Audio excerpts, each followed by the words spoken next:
Hey guys, Giga was out here and today I'm doing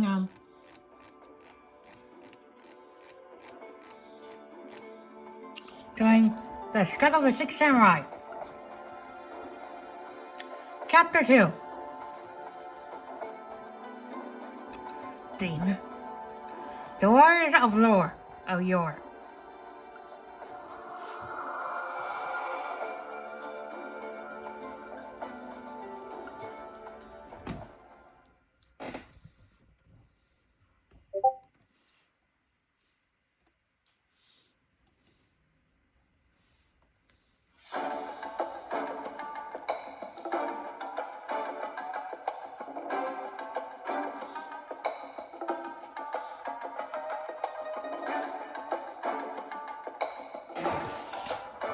Him and people like him. He used his wish to put his kind on top.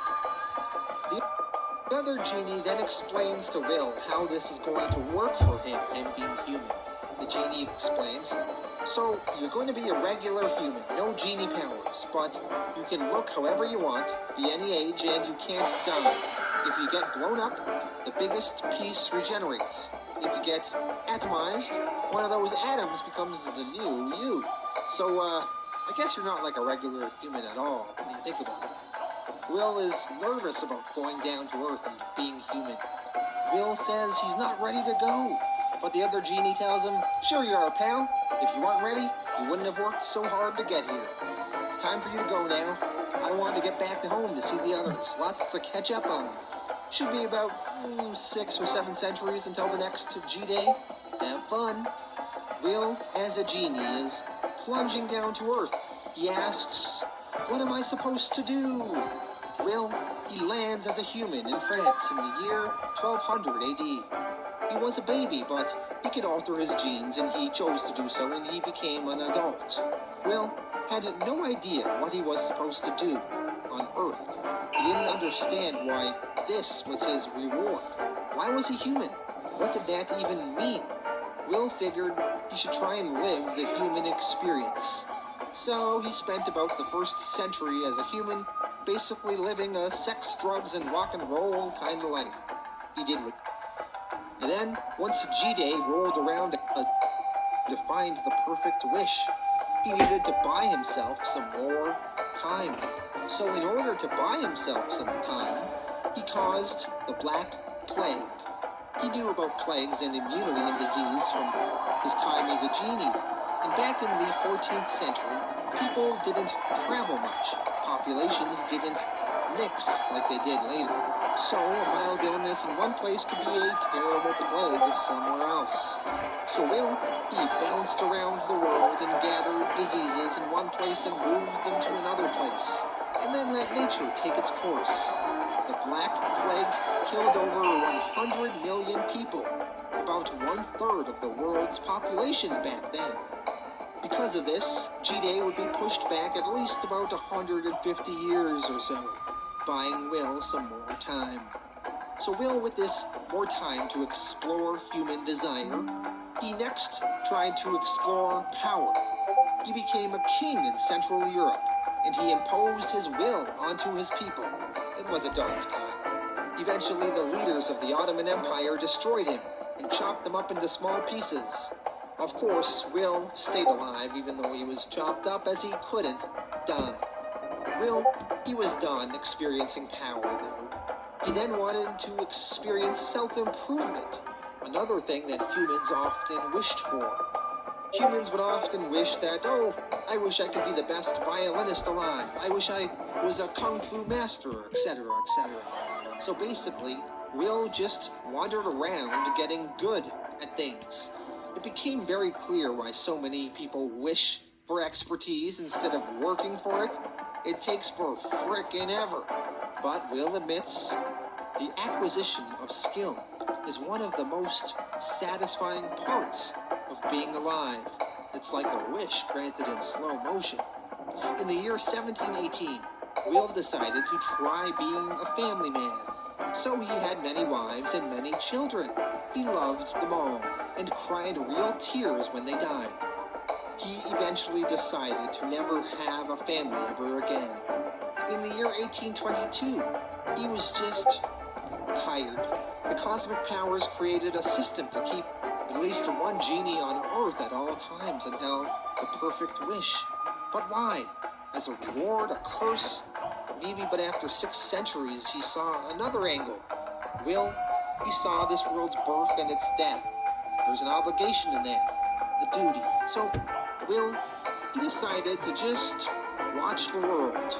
And if you really want to watch the world, you open a bar. So in 1822, with the human population at 1 billion, in Michigan, Will opened a bar.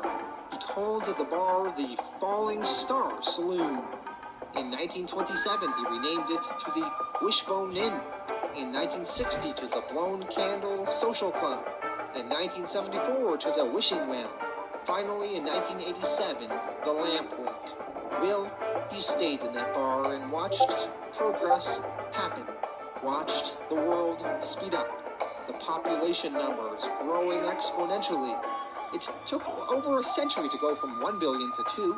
It only took 33 years to get to 3 billion. And then it just took 14 years to get to 4 billion. With G-Day approaching, Will stocked up his bar with absolutely everything he thought he might need. And then he settled in. Enough of the past, though. We now jump to the future. 702 years post G-Day. Will is still in his bar. And he is talking to Daisy. The same Daisy that entered his bar on G-Day.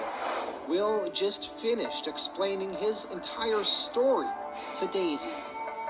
Daisy, when she hears the story, says, "That was a hell of a yarn, Will. One of the best I've heard in, 7 centuries. Thank you." Will then asks Daisy, "So what have you been up to?"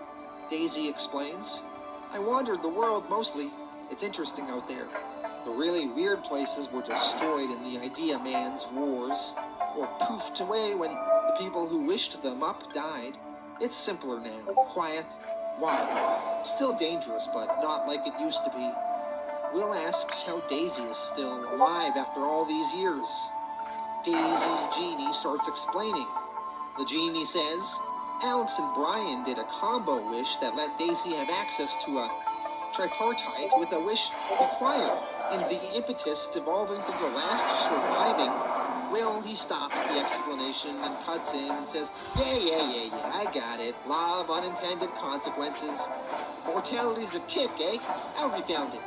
Daisy answers, No. Now, the explanation for how Daisy is still alive was not really answered. Nothing but Alex and Brian's combined wish granted Daisy immortality. And when Will asked for an explanation, he kind of just said, yeah, whatever, and we, the reader, never got an explanation. And we never will. I'm assuming that maybe Daisy gained immortality at some point in the last 700 years, but we annoyingly will never know for sure. Daisy, she asks Will, I have to ask you, you've been down here for a millennium and a half, and you did all those things. Did you ever actually find the perfect wish? The one that could end the cycle? Set us all free from desire and release the genies to live some other way? Will says he did in fact discover the perfect wish.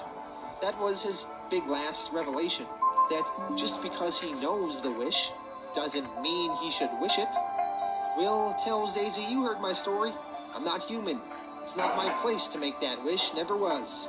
Maybe you'll be the one. Can't be too many wishes left out there now. Daisy asks him, mind if I just stay here for a while, Will? Aren't many people out there with memories of the old days. Most of the other immortals I've met have gone bananas. One of them's literally a banana, actually. Creepy as hell. Will allows her to stay as long as she wants. We will no longer be prisoners to you, Winter. We shall fly south to where the courts are eternally closed, and we will do so with consumer silver, the same coverage for up to half the cost. When freedom calls, we're here to answer.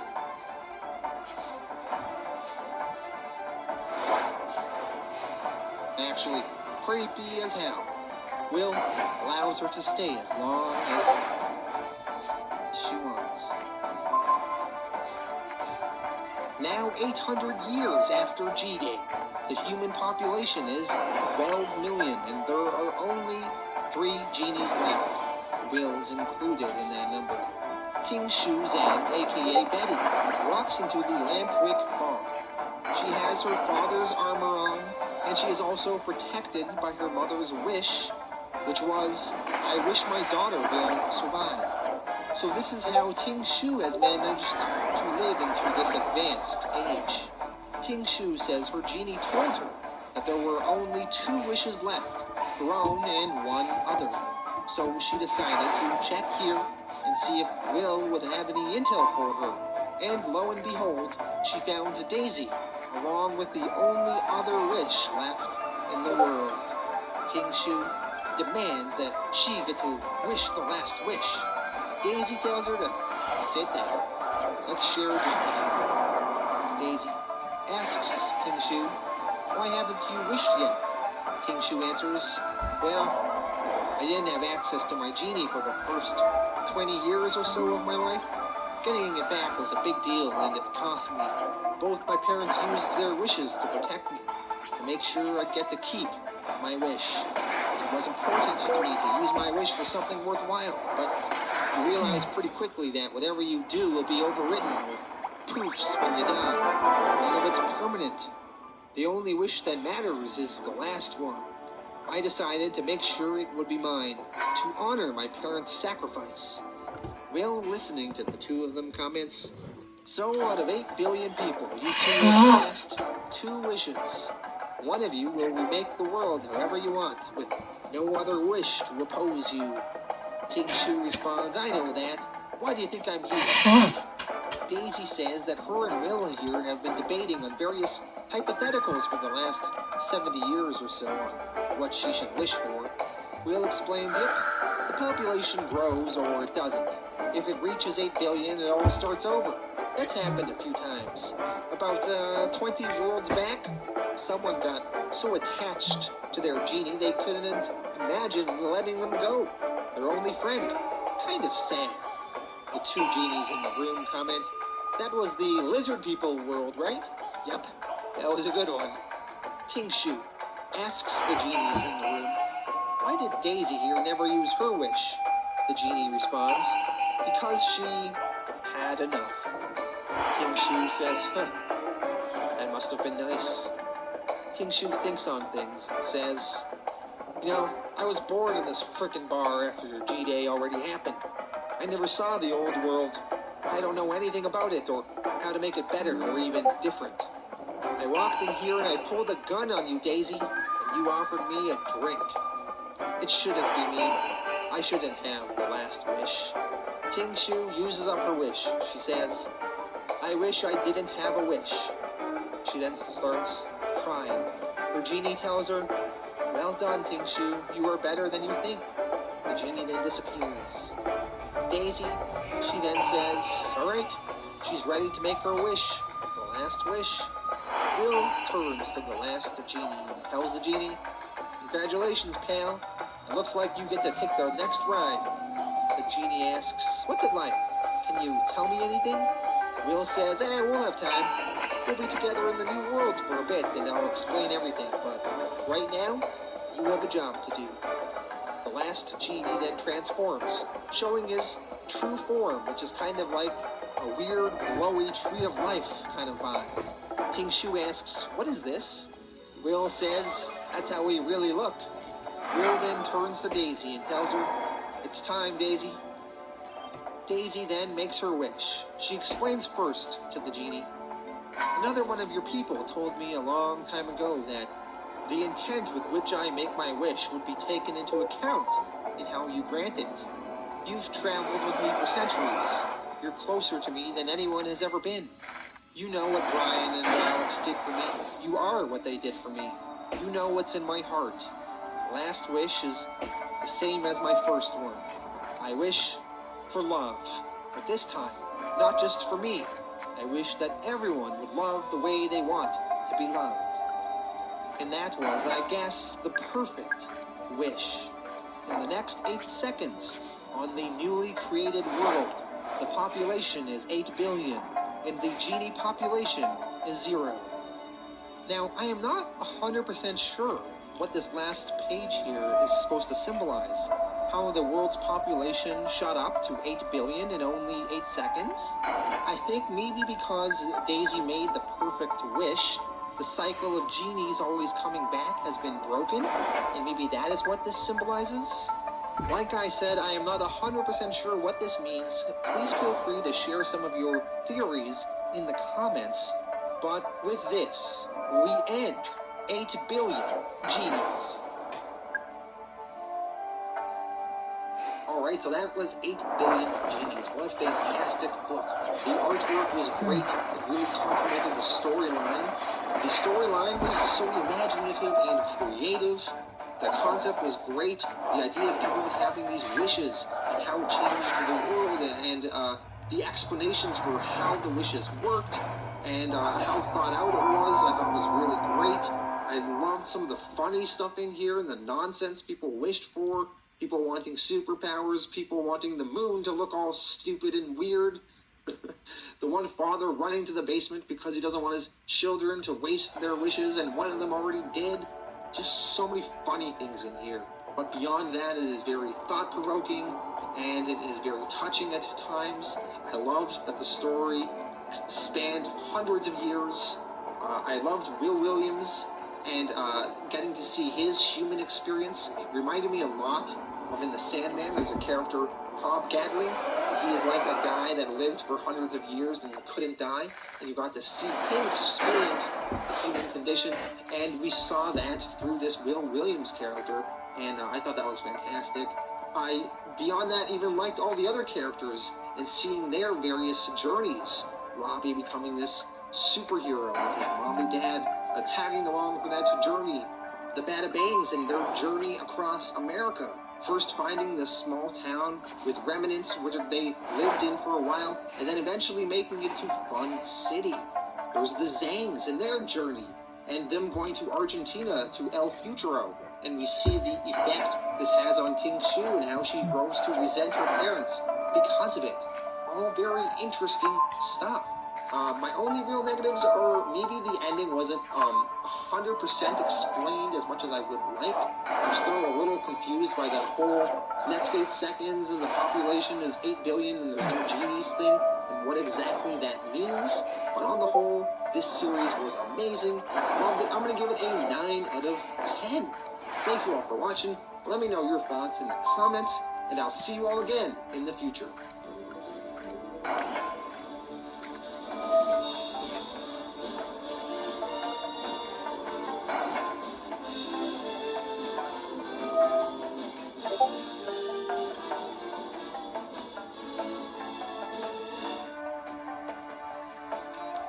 Etsy has wow-worthy gifts for all budgets. Etsy has gifts. Shop now.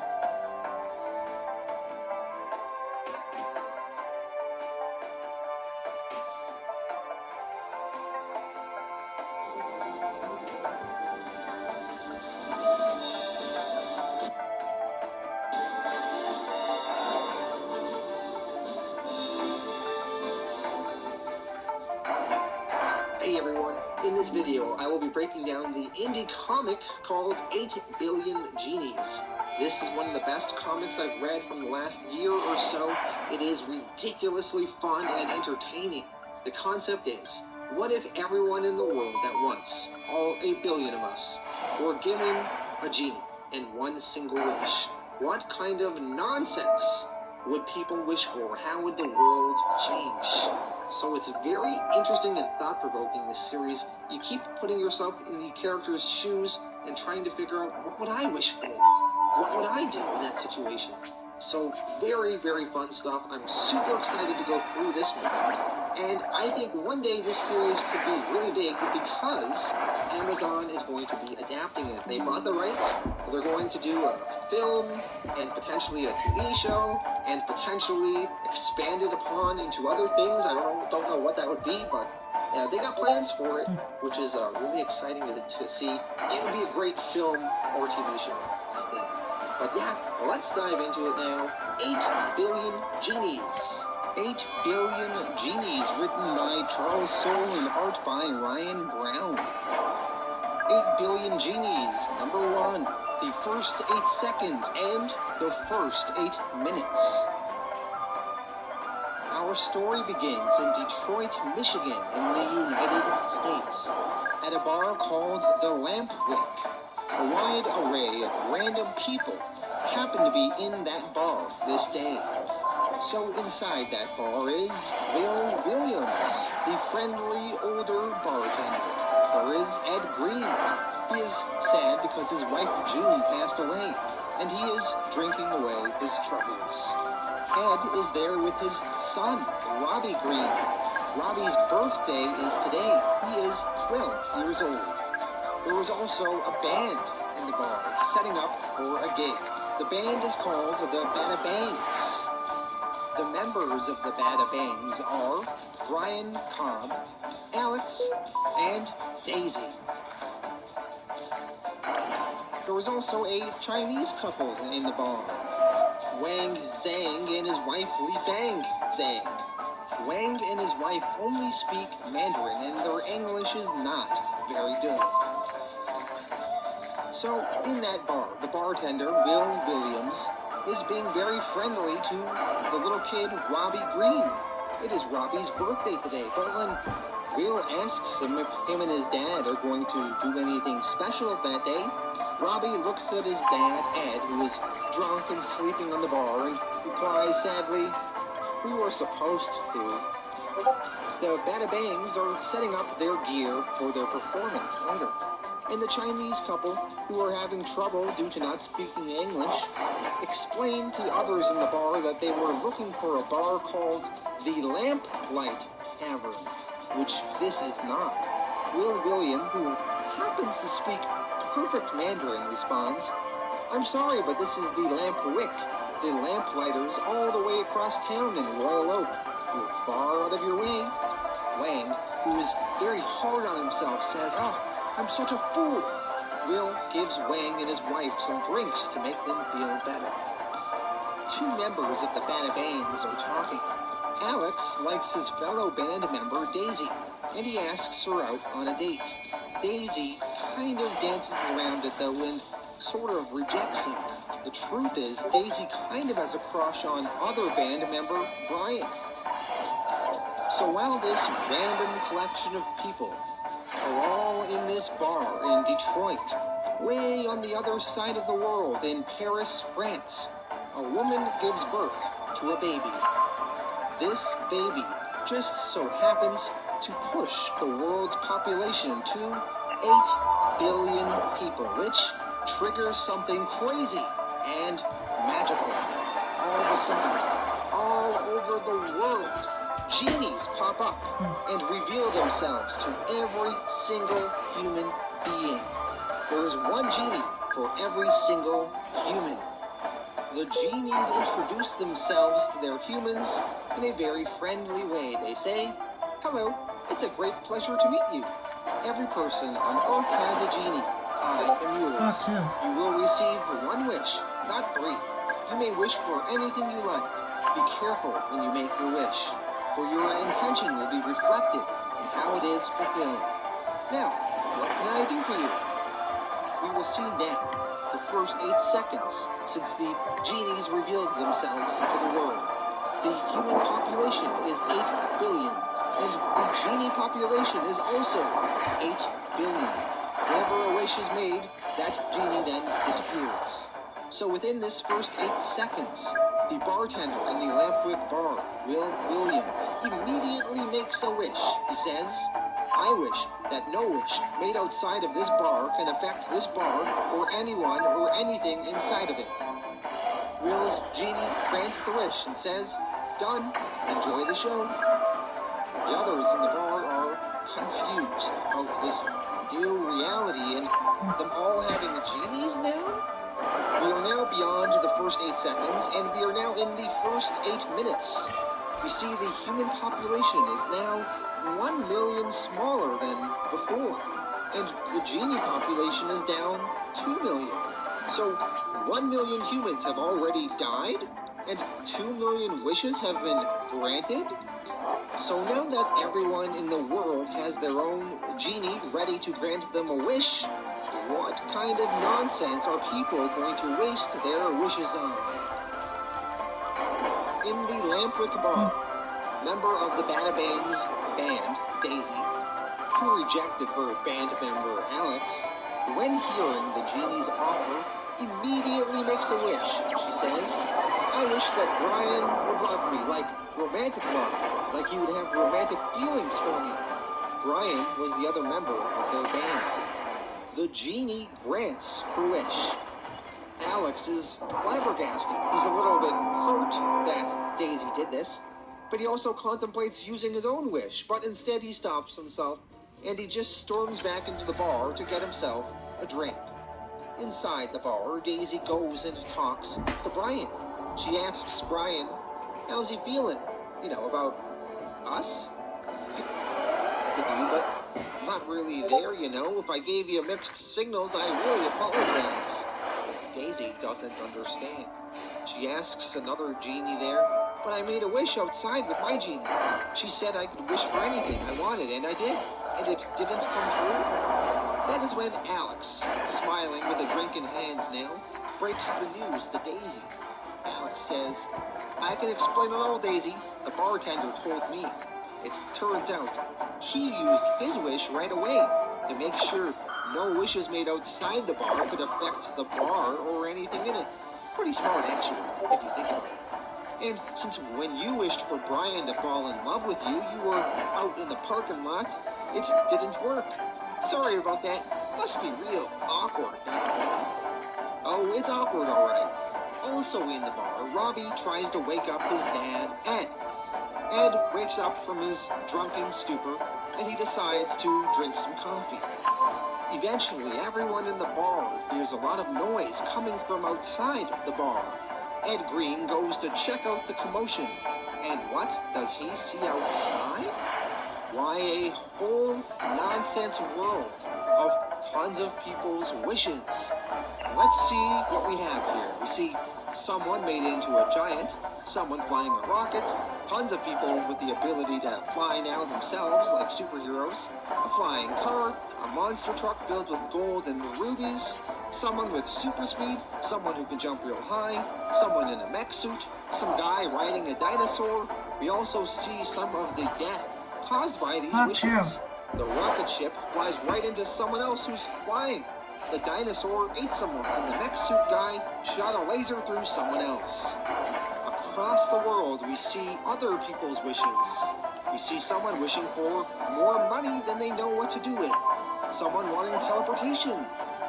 Another wanting to be able to walk again. Someone else wanting to be young again. Someone else wanting to fly. Someone else saying they want the kind of love they've always dreamed about. A punk girl wished that her parents were burned in hell, and she is surprised when her wish is granted. A little boy wished he was a famous soccer player. Elsewhere, another woman simply wished to be adored. So not everyone is wasting their wishes frivolously, but some definitely are. Back to the Lamprick Bar in Detroit now. They look outside in horror. William tells them all to get back inside the bar and close the goddamn door. Will says, nothing's going to happen to us in here. This is probably the safest place in the world. I always told myself, get ready, Will Williams, because it's a big old world out there and anything can happen. And now it looks like anything can. 8 Billion Genies, Issue 2. We see the first 8 hours, the human population is currently sitting at 7.2 billion, down about 800 million. And the genie population is at 6.5 billion. In Argentina, we see a father and a mother, and they are explained the wish rules from the genies. That is when the father has a horrific realization. He says, no, wait, I just remembered. You said everyone on Earth gets a wish, right? The genie replies, you got it, Daddy-o. Every last person from infants to folks on their deathbed.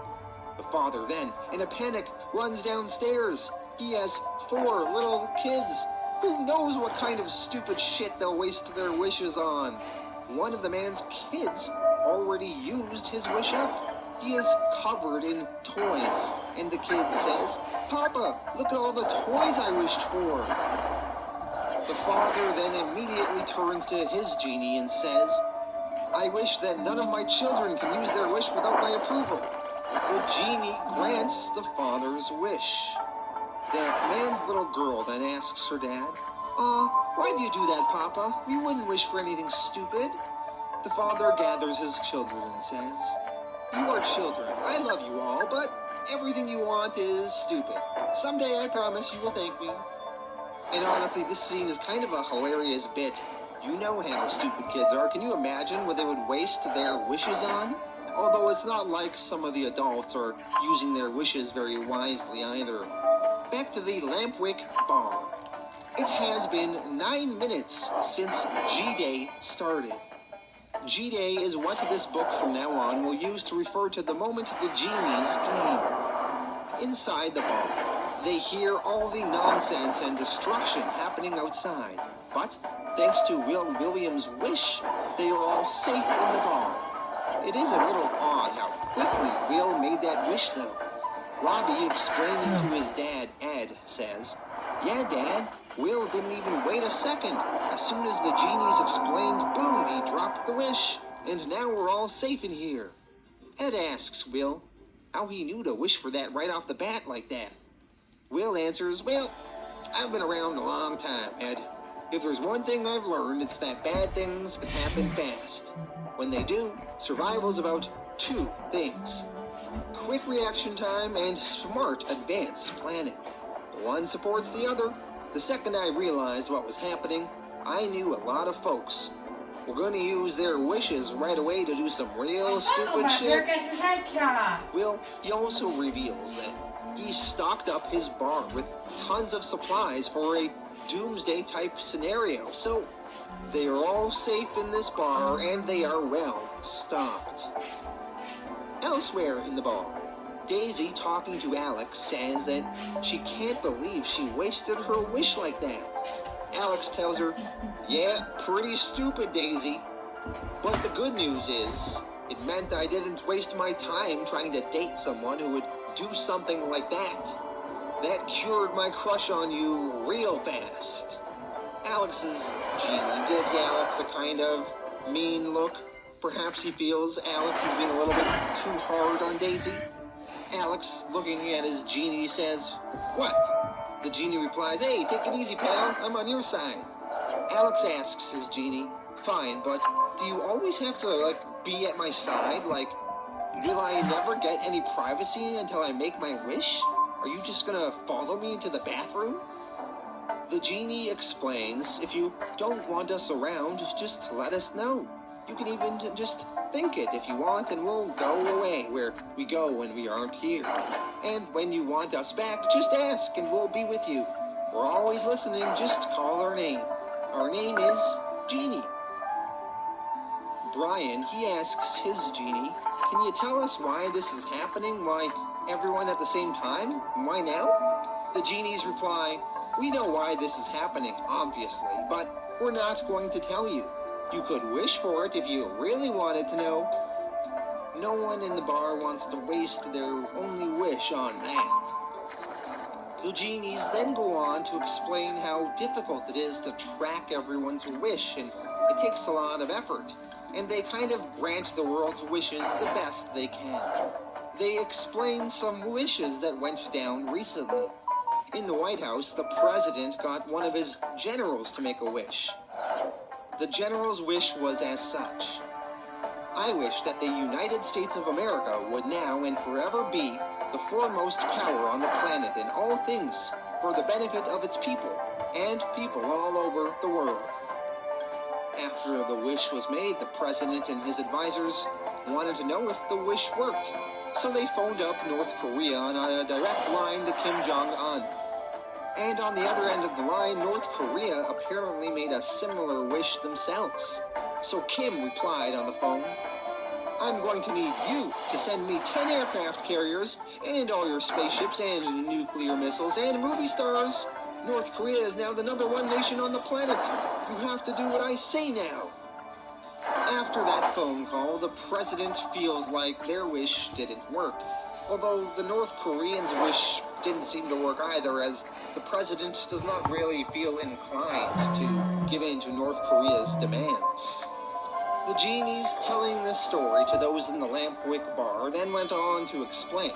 Someone from just about every country on Earth made that same wish at about the same moment. You can't have every country be on the top at the same time. It doesn't work. Now, they could have created hundreds of different realities where each different nation was running things, but that's a lot of work, and the genies are really busy. So they just kind of canceled all of those wishes out.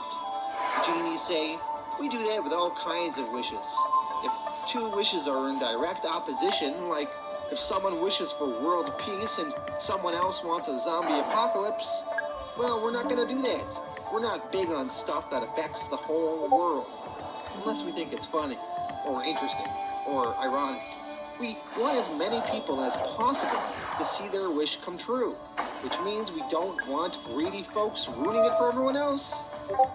In the Lampwick bar, after those there hear that explanation, Daisy comments, so you guys just do whatever the heck you want? How's that fair? The genie responds, so far no one's wished for this to be fair, my dear. Also in the Lampwick bar are the Chinese couple, Wang and Li Fang. They were supposed to be at the Lamplight Tavern, not here at the Lampwick. They have a very important meeting that requires them to be over there. The two of them discuss that maybe they could wish themselves there and back. The bartender, who has a TV on, tells the couple, I'm not sure that's the wisest decision, friends. On TV, they report that a large inferno has consumed downtown Detroit, which is the city they are in. Alex asks his genie, I thought you wanted everyone to have a chance to have their wish. How does burning down the city help that? The genie responds, oh, the city's not burning because someone wished for a fire. Someone wished for a lightsaber. It's not our fault the young woman didn't know how to use it. In the bathroom of the bar, Ed is looking in the mirror, and he thinks about how him and his son have not had the happiest life lately, ever since his wife and Robbie's mother, June, passed away. So, Ed, he decides to make his wish. He wishes for his dead wife, June, to be brought back to life. And before you know it, boom, wish granted. And in that bar, June Green is brought back to life. She sees her son Robbie, and she hugs and kisses him. And Ed comes out of the bathroom, and he sees that his wish worked. Ed says to his son Robbie, happy birthday, kiddo. And Ed, he joins the group hug as they all embrace as a family again. Wang Zhang in the bar is ready to make his wish. He has a very important journey to make, and he does not know how long this journey will take him or what he will find at its end, but he is determined to do this journey. Wang wishes, I wish to become whatever I need to be to survive this new world, and to be able to protect anyone I am with. And boom, his wish is granted. The wish gives Wang a kind of souped-up Power Ranger-type suit. He tests it out a bit in the bar, and he thinks this will work. Wang says bye to his wife, who is also pregnant, by the way, and Wang, now able to speak perfect English, thanks to his new suit translating for him, he tells those in the bar, you will see me again. Help my wife while I am gone. Her name is Li Fang. If anything happens to her, well, as I said, you will see me again. Wang then leaves. He needs to deal with this situation at the other bar. A few minutes later after Wang left, they hear a loud knock on the bar door. It It is way too soon for Wang to have gone all the way across town and back, so it's probably not him. Will Williams decides to open the bar door, and outside of the bar are three famous dead celebrities: author Ernest Hemingway, poet Dorothy Parker, and lead singer of the band The Doors, Jim Morrison. They ask if they can come inside for a drink. 8 Billion Genies, number 3. It has been 17 hours since G-Day. In Antarctica, a glaciologist wishes for global levels of carbon dioxide and methane and ozone in the atmosphere to be rolled back to pre-industrial levels. The genie grants the wish, but what that glaciologist didn't consider is that climate change is no longer the biggest threat to humanity. The biggest threat to humanity now is all the other crazy shit happening. We see someone wished for Santa Claus to be real, and we see Santa flying around with his reindeer. And then they all get eaten by the moon, which for some reason has a face, nose, and mouth and little arms now, and it can eat stuff. Because someone else wasted their wish on that. In the first 8 days, the human population is down to 6 billion now from its high of 8 billion, and the genie population is at 4.9 billion. In the Lampwick Bar on day 2, Ernest Hemingway, Dorothy Parker, and Jim Morrison are all drinking. Will, the bartender, asks if they have money to pay for these drinks. Jim Morrison offers to play some songs for their beverages. Will allow that. The genies explain to the others in the bar how Hemingway, Parker, and Morrison all got here. They say someone wished to have dinner with Ernest Hemingway and Dorothy Parker. The dinner was going okay, but then someone else wished for the Midas touch and touched the wisher and turned them into a golden statue. So then Parker and Hemingway just kind of wandered around. Jim Morrison, he was wished up by a man named Andrew Elizondo. It was a sex thing, but poor Andy dropped dead of a heart attack before things even really got going. But these folks, they stuck around, started wandering. No surprise they ended up in a bar. Drinking was one of their key attributes in life. We call things like them remnants. You'll be seeing a lot more remnants as time goes on. Jim Morrison asks the Bada Bangs, "Hey, I'm Jim. The bartender said I gotta sing something to pay for our drinks, and I guess you three have a band?" As prolific as the Doors were in the 60s and 70s, the Bada Bangs don't know how to play any of the Doors songs. Alex tries to look them up online on his iPad, and he is surprised that the internet works. Brian guesses why this is. He says, "Remember the bartender's wish that nothing outside the bar affects anything inside it? We had internet before the genies, so we still do now, at least inside this bar," even though that doesn't fully make sense. Either way, though, they are happy to have some internet. Out there in the world, Wang Zhang is in his magical armor, and he is walking towards the city of Royal Oak and the Lamplighter Tavern.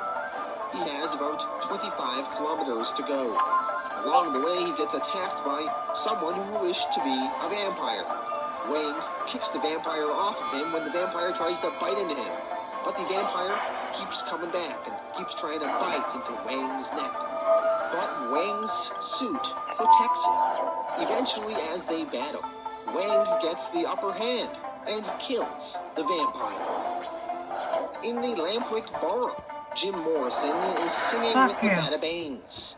And then, at the end of his song, he disappears. Robbie asks, what happened to him? One of the genies says, well, he was a remnant, and remnants stick around as long as the person who wished them into existence is alive. But once they're gone, the clock starts ticking, and eventually, poof. Robbie and Ed look at June when they learn this.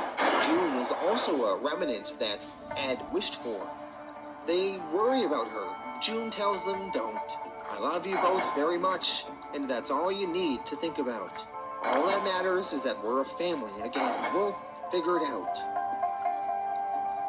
As Wang continues his walk, he runs into a man named Jerome Carver. Jerome is an 88-year-old man who wishes to be young again. He is trying to get to his daughter and her kids, but he points to the road up ahead, being wished into a monster, and he asks if Wang can help him get to his family. Wang tells the man, "I'm sorry, Mr. Carver, but I have my own journey. When I'm finished, I will return by this road, and if you are still here, I will help however I can. Good luck." It is now day 5 post G-Day. In the Lampwick bar, Ernest Hemingway is drinking, but then he too poofs away. Whoever wished for him must have died. Dorothy Parker, she is still pounding down some martinis herself though. Wang Zhang finally arrives at the Lamplighter bar in Royal Oak that he was trying to get to. A Humpty Dumpty looking man outside of the bar has a sign that says, "We'll do anything for a wish." So I guess that guy is just desperate to be human again. Wang enters the bar, and a woman with a shotgun greets him. Also, I think this is just like an Easter egg, but I'm pretty sure this guy sleeping at the bar is Homer Simpson. Wang says he is here for an appointment with Bernie Haseman. He is a few days late, though. Wang is directed in the back of the bar to see Bernie. So why was Wang so desperate to get to this bar? Well, he was desperate because this guy Bernie was blackmailing him and wanted some corporate espionage data from wherever Wang works. So Wang, he gives Bernie a terabyte of data on a USB stick filled with various secrets from his company. As Wang is about to hand over the stick, though, he decides to crush it in his hand. Wang, he realized on the way over here that he doesn't have to give Bernie a goddamn thing. The old world is gone. Money is not really important anymore. Whatever Bernie was blackmailing him with hardly matters anymore. Bernie, he hasn't come to this conclusion though, and he is angry, saying that Wang cost him $50 million by destroying that USB stick. Bernie, he starts saying a wish that would most likely kill Wang. Bernie says, "I wish you were," but before he can finish it, Wang blasts Bernie in the head, killing him. Bernie's genie, when he sees that Bernie is dead, says, "Huh, he didn't even get to wish. What a waste." And then the genie disappeared. It is now day 7 post G-Day. Wang Zhang returns to the Lampwick bar to his wife and the others. He is exhausted. He hugs his wife. Wang then talks to the others in the bar about the realization that he made out there in the world. He warns those in the bar, "I saw so many wasted wishes out there. People wished to be rich. They are fools. Wealth has become irrelevant. Only 2 things matter: family and survival. I came back here for my wife and child, and to pass a message to those of you who still have wishes left.